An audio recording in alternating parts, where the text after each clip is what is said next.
Hello नमस्कार दोस्तों, मैं अरविंद सर आप सभी का अपने चैनल पर हार्दिक स्वागत करता हूं। आज हम रीजनिंग का फर्स्ट चैप्टर सादृश्य परीक्षण, जिसको अंग्रेजी में एनालॉजी कहते हैं, उस चैप्टर को लेकर प्रेजेंट हुए हैं। और इसमें हम लोग टाइप 1 के प्रश्न को कवर करेंगे। लगभग 20 प्रश्न पढ़ेंगे इस वीडियो में, और जो किसी न किसी एग्जाम में DSSB, KBS या फिर UPPSC एग्जाम में पूछे गए। ठीक है, चलिए पहले प्रश्न की ओर चल रहे हैं। जैसा कि पहला प्रश्न आपको दिख रहा है कि मानव विज्ञानी का जो संबंध है वो किससे होता है, तो आप कहेंगे मानव विज्ञानी में हमें मानव के बारे में पढ़ाया जाता है। किसके बारे में पढ़ाया जाता है? मानव के बारे में। ठीक, तो उसी प्रकार पक्षी विज्ञानी में किसके बारे में पढ़ाया जाएगा? भाई पक्षी के बारे में। तो आपका करेक्ट आंसर क्या होगा? पक्षी। ठीक है, क्लियर। अब ऐसे प्रश्न नंबर 2 की ओर चलें। तो प्रश्न नंबर 2 में क्या कहा गया? निम्नलिखित शब्द युग्म में से कौन सा युग्म उसी प्रकार संबंध प्रदर्शित करता है जिस प्रकार का संबंध? भाई पानी में क्या होता है? पानी में हम लोग तैरने का काम करते हैं, स्विमिंग का काम करते हैं, है ना। ऐसे ही मैदान में क्या काम करते हैं? मैदान में हम लोग खेलने का काम करते हैं। बात ठीक है, तो आंसर कौन सा ठीक होगा?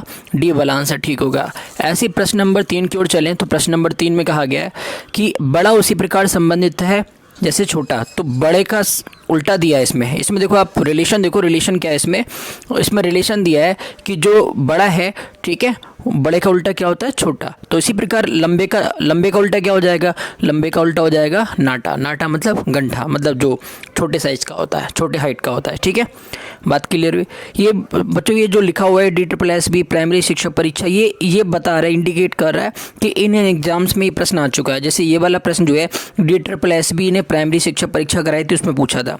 ठीक है, ये वाला प्रश्न जो है DSSB ने लाइब्रेरियन का एग्जाम कराया था, उसमें पूछा जा चुका है। तो ऐसे प्रश्नों की सीरीज लगभग 20 प्रश्न मैंने इस वीडियो में कवर करने की कोशिश की है।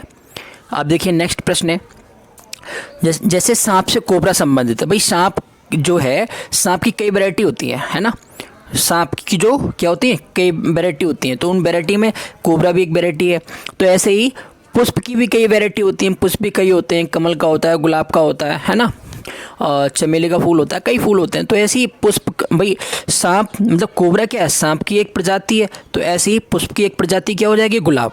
क्या हो जाएगी? गुलाब। ठीक है, ऐसे अगला प्रश्न 5वें की ओर बढ़े। सिंगों का समूह से संबंधित लिखा हुआ है, सिंगों का समूह से सिंह संबंधित है। भाई सिंगों के समूह में क्या पाया जाएगा? सिंगों के समूह में भाई सिंह पाया जाएगा, है ना। भाई जो सिंह मतलब जो शेरों का समूह होता है, ठीक है, उसमें शेर पाया जाएगा, सिंगों के समूह सिंह पाया जाएगा। तो ऐसे ही झुंड में क्या होता है? अब झुंड में शिक्षक थोड़ी ना चलते हैं, ना विद्यार्थी चलते हैं। झुंड में चलती हैं मछलियाँ, बहुत सारी मछलियाँ एक साथ अटैक करती हैं या एक साथ मतलब पानी में आगे की ओर बढ़ती हैं। तो मछलियाँ क्या होती हैं? झुंड का मतलब मछली से यहाँ पर। ऐसे अगला जो प्रश्न है, पत्रिका संपादक से संबंधित है। ठीक, उसी प्रकार फिल्म का संबंध किससे होगा? भाई एक बात बताओ, पत्रिका को संपादित कौन करता है? संपादक। कौन करता है? संपादक। तो ऐसे ही फिल्म को निर्देशित कौन करेगा? निर्देशक, मतलब डायरेक्टर। क्या होगा आंसर इसका? डायरेक्टर। इतनी बात क्लियर हो गई। ठीक, ऐसे ही अगले प्रश्न की ओर चलते हैं। अगला जो प्रश्न है वो है हमारा 7। क्या है प्रश्न? 7 देखते हैं। भाई कथक क्या है? उत्तर प्रदेश का शास्त्रीय नृत्य है। उत्तर प्रदेश में का जो शास्त्रीय नृत्य है, मतलब उत्तर प्रदेश में कौन सा शास्त्रीय नृत्य किया जाता है? कथक किया जाता है। उसी प्रकार ओडिसी भाई कहाँ का शास्त्रीय नृत्य है? तो आप कहेंगे उड़ीसा का। नाम से भी पता चल रहा है, ओडिसी उड़ीसा। ठीक है, ऐसे ही अगला प्रश्न है, चिकित्सक क्या करता है? जो डॉक्टर है वो ट्रीटमेंट अर्थात उपचार करने का काम करता है। चिकित्सक उपचार करने का काम करता है। तो ऐसे न्यायाधीश क्या का काम करता है? न्यायाधीश न्याय देने का काम करेगा। क्या का काम करेगा? न्याय देने का। इतनी क्लियर हो गई बात। नेक्स्ट प्रश्न है, रियायत मतलब तुष्ट करना। ये आपके विधि मतलब जो कानून से संबंधित शब्द हैं, बहुत ही शुद्ध हिंदी लिखी हुई है। तो जैसे रियायत का संबंध होता है तुष्ट करने से, ऐसी वकील का संबंध होता है प्रशमन से। कैसे होता है? प्रशमन से। ठीक है, नेक्स्ट क्वेश्चन है। नेक्स्ट क्वेश्चन देखिए आप, मुख में क्या होते हैं? भाई मुख में होते हैं दांत, मुंह में होते हैं दांत। और दांत क्या का काम करते हैं? दांत काम करते हैं चबाने का।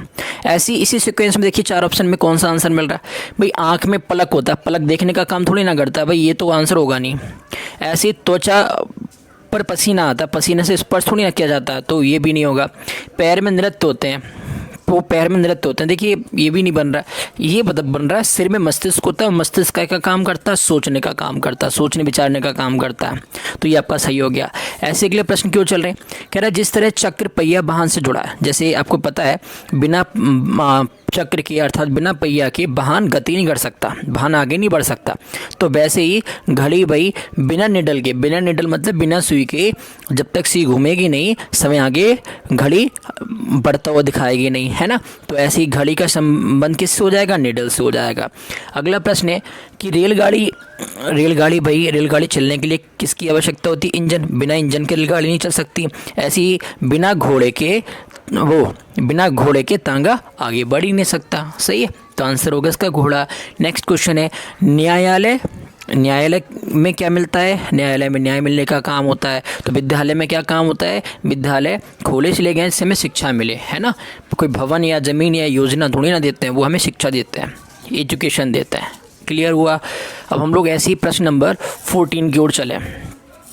प्रश्न नंबर 14 में क्या कहा गया है, जैसे राजा किसी राज्य के लिए वैसे ही राष्ट्रपति किसके लिए होता है। भाई राजा का काम होता है राज्य की देखभाल करना, जो भी उसके राज्य हैं। तो ऐसे ही राष्ट्रपति का क्या काम है भाई, जैसे अब हिंदुस्तान है, इंडिया है, तो जो इंडिया है ये गणराज्य है। क्या है, गणराज्य। तो यहाँ पर जो राष्ट्रपति चुने जाते हैं वो गणराज्य होते हैं। गणराज्य का मतलब होता है कि हो तो लोकतंत्रात्मक देश, लेकिन वहाँ के लोकतंत्र जो हैं वो संवैधानिक मतलब संविधान के हिसाब से अपनी स्वतंत्रता को जीते हों, है ना। तो ऐसा राज्य गणराज्य कहलाता है। प्रजातंत्र तो वही प्रजा को कौन संभालता है, राजा। तो ये तो होगा नहीं, सीनेट भी नहीं होगा, संसद भी नहीं होगा। राष्ट्रपति का संबंध किससे होता है, गणराज्य से। नेक्स्ट प्रश्न है प्रवाह का संबंध होता है नदी से। तो जैसे आपको पता है नदियाँ हमेशा प्रवाहित होती रहती हैं, मतलब एक जगह से दूसरी जगह पे मूव होती रहती हैं। लेकिन स्थिर का संबंध क्या है, तालाब से। भाई तालाब का जो पानी है वो ठहरा रहता है, एक जगह पर ही बना रहता है। तो स्थिरता का संबंध किससे होगा, तालाब से। और ये यूपीपीएससी की डाइट में 2014 में परीक्षा हुई थी, उस एग्जाम में हुआ प्रश्न है।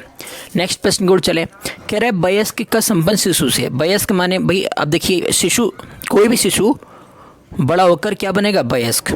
जैसे एडल्ट है ना, कोई भी जो चाइल्ड है वो बड़ा होकर एडल्ट बनेगा, शिशु जो है वो वयस्क बनेगा। ऐसे ही यहाँ पर देखिए जो कली है वो कली जब आगे मतलब बढ़ेगी तो बढ़कर वो क्या बन जाएगी, फूल बन जाएगी। तो करेक्ट आंसर क्या होगा, कली। ऐसे देखिए आवास में रहने के लिए क्या लगता है, आवास में रहने के लिए किराया लगता है। तो सफ़र करने के लिए क्या लगता है, सफ़र करने के लिए भाड़ा लगता है, भाड़ा, है ना। तो देखा होगा कि हम लोग जब किसी ऑटो व्हीकल या किसी को भी हम जब एक जगह दूसरी जगह जाने के लिए इस्तेमाल करते हैं तो हमें बदले में भाड़ा देना पड़ता है ना। ऐसे ही अगला प्रश्न है प्रश्न नंबर 18। प्रश्न नंबर 18वीं की ओर देखें। कॉफ़ी से हमें क्या प्राप्त होता है, कॉफ़ी में क्या पाया जाता है, कॉफ़ी में कैफीन होता है। तो तंबाकू में क्या पाया जाता है, ये तो आपको याद होगा, तंबाकू में निकोटीन पाया जाता है। क्या पाया जाता है, निकोटीन। ओके। ऐसे आपको पता है ताले में क्या लगे होती है, चाबी लगी होती है। अभी चाबी काय में लगी होती है, ताले में। तो स्विच काय में लगे होते हैं, स्विच लगे होते हैं बोर्ड में। सिंपल सी बात है। ऐसे ही अगला प्रश्न है उत्तराखंड की राजधानी क्या है, देहरादून। उत्तराखंड की राजधानी क्या है, देहरादून। तो मिजोरम की राजधानी क्या है, मिजोरम की राजधानी है आइजोल। ठीक है। तो ये हमने टाइप 1 में 20 प्रश्न कंप्लीट कर लिए। हम टाइप 2 में हम लोग नेक्स्ट टाइप के प्रश्न लेकर आपके सामने फिर उपस्थित होंगे। अभी के लिए बहुत बहुत धन्यवाद।